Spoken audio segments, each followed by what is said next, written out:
Olá, amigos da TV Impacto e do jornal Impacto. Estamos recebendo hoje aqui o sociólogo, especialista em trânsito, Hermes Bessa. Está de passagem por Santarém, mas tem um braço aqui em Santarém também, é da região família.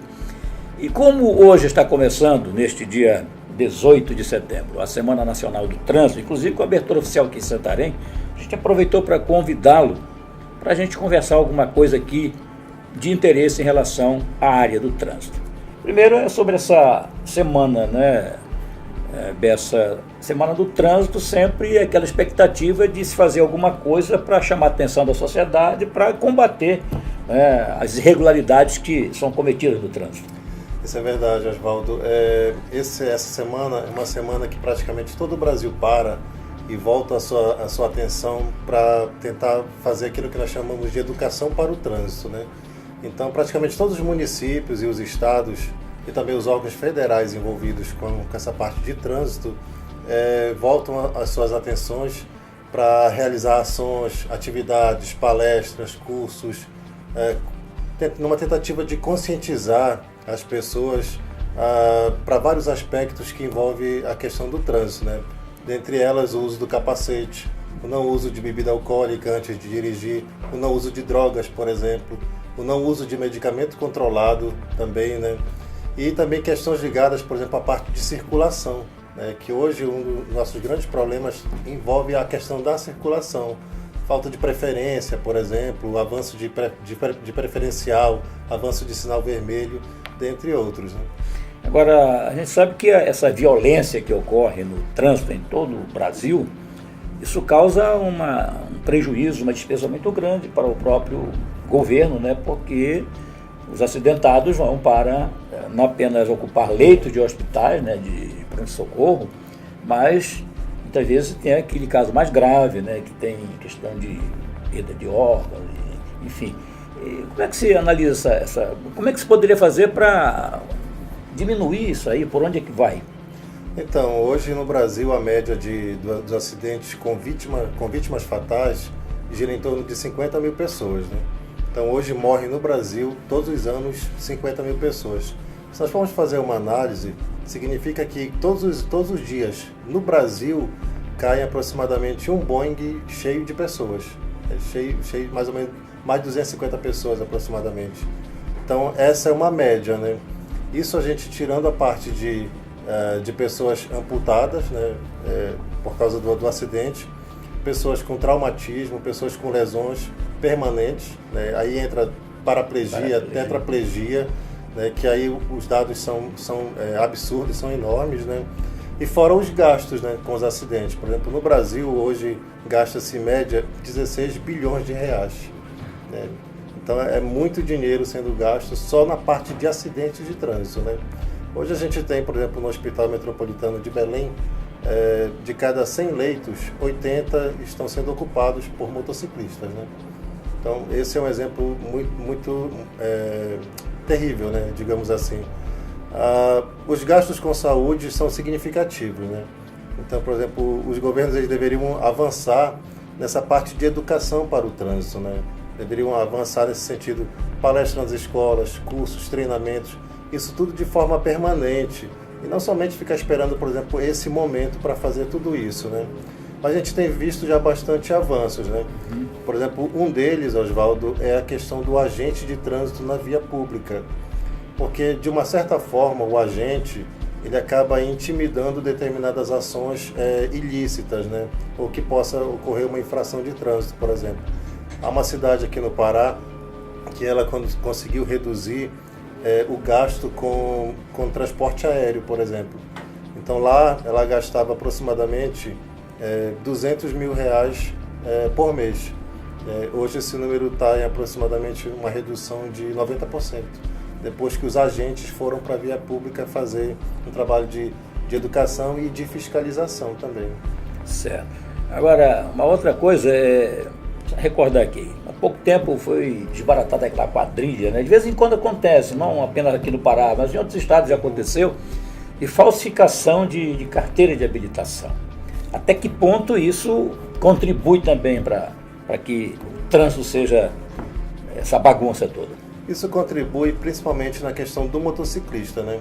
O motociclista que ele consegue, através de meios ilícitos, uma carteira de habilitação, ele é um indivíduo vulnerável no trânsito. Não somente ele, como as pessoas que estão ao seu redor. Por exemplo, o indivíduo ele não vai conseguir, o motociclista, não vai conseguir absorver ou ter técnicas de pilotagem profissional. Por exemplo, e essas técnicas você só consegue ter numa autoescola, fazendo uma autoescola. Então, quando a pessoa vai e consegue de forma ilícita a sua carteira nacional de habilitação, ela pode ser uma vítima potencial no trânsito brasileiro, por exemplo, né? Então, uma das questões é essa, da pessoa não ter recebido aulas e técnicas de pilotagem de veículo ou de motocicleta, por exemplo. Agora, daria para a gente fazer um comparativo, digamos assim, do condutor realmente preparado, que passou por todos os segmentos ali, da preparação para chegar até a sua carteira, e muitas vezes com toda essa preparação, mas ele não é obediente do trânsito, ele não cumpre as leis do trânsito. E aí? É uma questão de quê? De formação mesmo lá na escola, ou é do próprio ser humano? Tem vários fatores, Oswaldo, com relação a essa questão. Um dos fatores está ligado à autoconfiança do condutor. Então, os condutores hoje, de modo geral, eles acreditam que o acidente não vai acontecer com eles. Então, por exemplo, ele acelera o veículo, avança preferencial, avança sinal vermelho, bebe antes de dirigir, usa droga antes de dirigir, leva 2, 3 pessoas numa motocicleta, 4, 5, não usa o capacete, não usa o cinto. Então, isso está ligado muito com excesso de confiança. Então ele acha que ele não vai ser uma vítima no trânsito, por exemplo, né? Ele acha que ele nunca vai se envolver porque ele tem aquele estereótipo na cabeça dele que quanto mais tempo ele tem de habilitação, mais ele fica profissional. Isso não é verdade. Você pode ter 40 anos de habilitação e ser uma pessoa imprudente.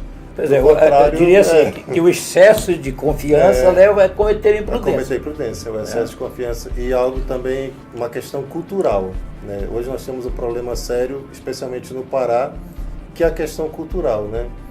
E eu gosto de enfatizar o motociclista, porque o motociclista, se você perceber, Oswaldo, ele foi aquela pessoa que saiu que deixou a bicicleta para andar de moto. Esse é o nosso motociclista no Pará. E ele não conseguiu mudar na cabeça dele as regras do ciclista para o motociclista. A mudança, né? Porque o ciclista ele é imprudente. Ele anda na contramão, ele anda sem capacete, ele não tem habilitação. Bicicleta não tem documento. Mas embora tenha regras para ele. Tem as regras para ele, né? No Brasil, as regras para o ciclista e para o pedestre são regras que não pegaram até hoje, né? Quiseram fazer algo na década de 90, equipar o ciclista e a sua bicicleta, mas isso não funciona, não foi para frente, digamos assim, né? Então, temos um problema seríssimo hoje. Temos também a questão do grande aumento de venda de motocicletas, né? Principalmente por causa do preço da gasolina, que está exorbitante nesse país. Então, hoje nós temos pessoas que estão deixando os carros e deixando as bicicletas, né? E indo para esse segmento de transporte que é o... Aliás, houve primeira explosão na venda de automóvel, né? Todo mundo que depois começou a comprar carro, né? Depois, com o aumento do combustível, compra uma moto para gastar menos com gasolina. Isso é verdade. Hoje as vendas das motocicletas aumentou em 40%. Foi o dado que saiu semana passada, né? Então, realmente, o brasileiro, ele está partindo para esse meio de transporte. Porque hoje, por exemplo, você tem numa cidade como Altamira, o preço da gasolina gira em torno de R$ 5,20, né? Então, isso seria praticamente um absurdo no orçamento de uma pessoa que ganha o salário mínimo, se formos comparar, né?